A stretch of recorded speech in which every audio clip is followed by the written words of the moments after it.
হাজি আলী দরগা নিয়ে আজকে সম্পূর্ণ ভিডিও। আপনি কীভাবে ট্রেনে 15 থেকে 20 টাকার মধ্যে হাজি আলী দরগা যাবেন।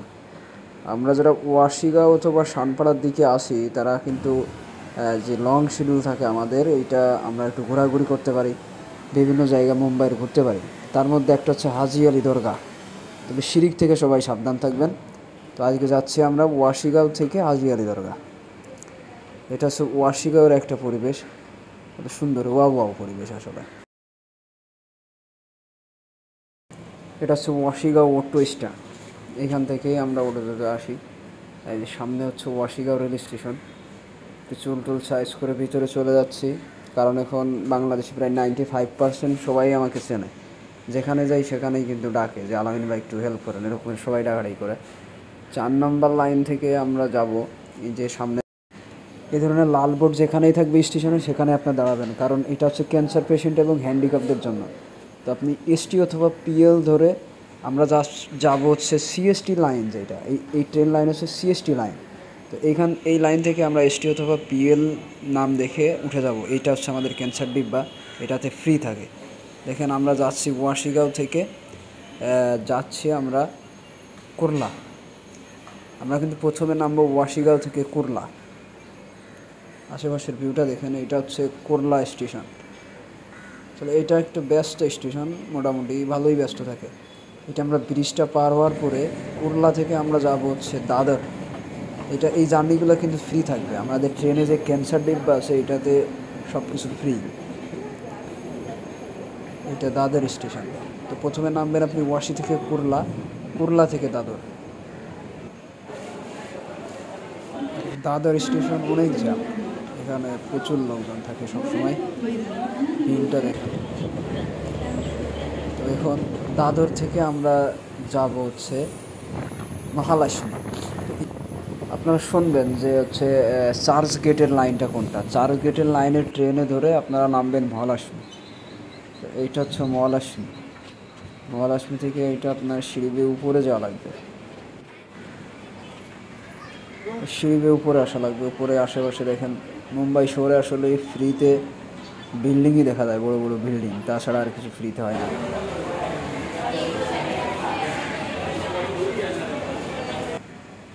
এই যে আপনার উপরে আসার পরে দেখেন সামনে যে রাস্তা, এটা হচ্ছে ট্যাক্সি স্টেশন। এখান থেকে আপনার ট্যাক্সিতে ভাড়া নেবে 15 টাকা।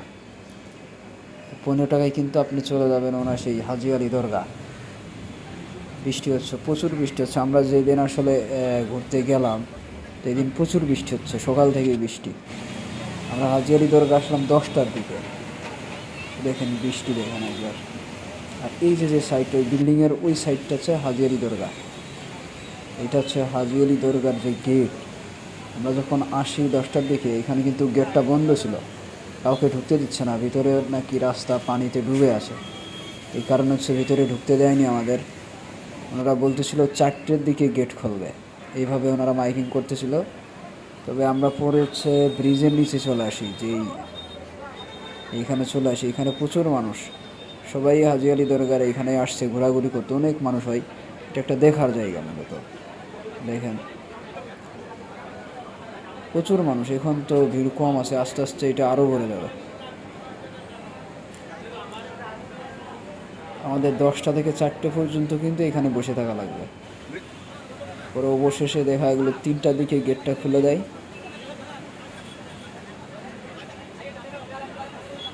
দেখেন মানুষ যাচ্ছে কিভাবে, এখানে 10টা থেকে 3টা পর্যন্ত ওয়েট করলাম, প্রচুর মানুষ যায় এখানে। তো আপনাদের যাদের লং শিডিউল আছে, রেডিয়েশনের শিডিউলটা অনেক লং হয়, এই ধরনের শিডিউল যাদের আসে তারা কিন্তু আসতে পারেন, এইসব জায়গাগুলো দেখতে পারেন। এখানে কয়েকটা জায়গা আছে, আপনার সিএসটিটাও দেখতে পারেন, তারপরে Gate of India, Taj hotel Taj, এইটাও দেখতে পারেন। সায়েন্স ল্যাব আছে, এটা দেখতে পারেন। তো এটা হচ্ছে হাজি আলী দরগা। এখনও কিন্তু পানিতে ডুবেই আছে রাস্তাটা, তো 3টার দিকে ছেড়ে দেয়। দেখেন এসব হচ্ছে মাজার দেওয়া লাগবে, এইসব ফুল টুল দেওয়া লাগবে। অবশেষে আসলাম এই যে আমরা হাজি আলী দরগা। এইটা এটার অনেক ইতিহাস আছে, যেটা ইউটিউব থেকে আমি জানতে পারলাম, অনেক ইতিহাস আছে এটার। তবে আমার কাছে যেটা মনে হলো, এখানে গান বাজনা হচ্ছে, সব কিছু হচ্ছে। আমার আমার কাছে মনে হলো শিরিক জাতীয় কাজ কাম।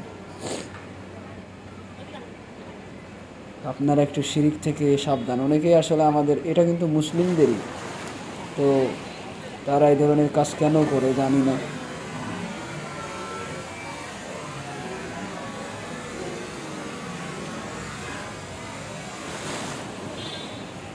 দেখেন সাগরটা, দেখেন সাগর কিন্তু অনেক অশান্ত আজ, মানে বৃষ্টি টিষ্টি হচ্ছে তো পুরা ঢেউ। ভাবলাম যে এখানে গোসল করব, সেভাবে প্রস্তুতি নিয়ে গেছিলাম, তবে আমাদের কিন্তু এখানে নামতে দেয় নাই, নামলেই 500 টাকা ফাইন।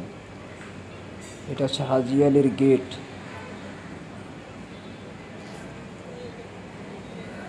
প্রচুর মানুষ হয় এখানে, ছবি টবি তোলার জন্য এখানে ক্যামেরাও আছে। আর ছবি তোলা হচ্ছে একটু সাবধান থাকবেন, এখানে একটা ছবির কথা বলে কিন্তু অনেকগুলো ছবি তুলে ফেলে, তো লাস্টে বিল দিতে গিয়ে আপনারা এগুলো পকেট ফাঁকা হয়ে যাবে, এরকম অবস্থা। ভিতরের পরিবেশটা এইটা, এখানে খাবার টাবার পাওয়া যাবে। ওই যে পিছনে এটা হচ্ছে মাদার, উনি এখানে কার্যক্রম করতেছে। আর এইটা গানের আসর, এইটা এখানে গান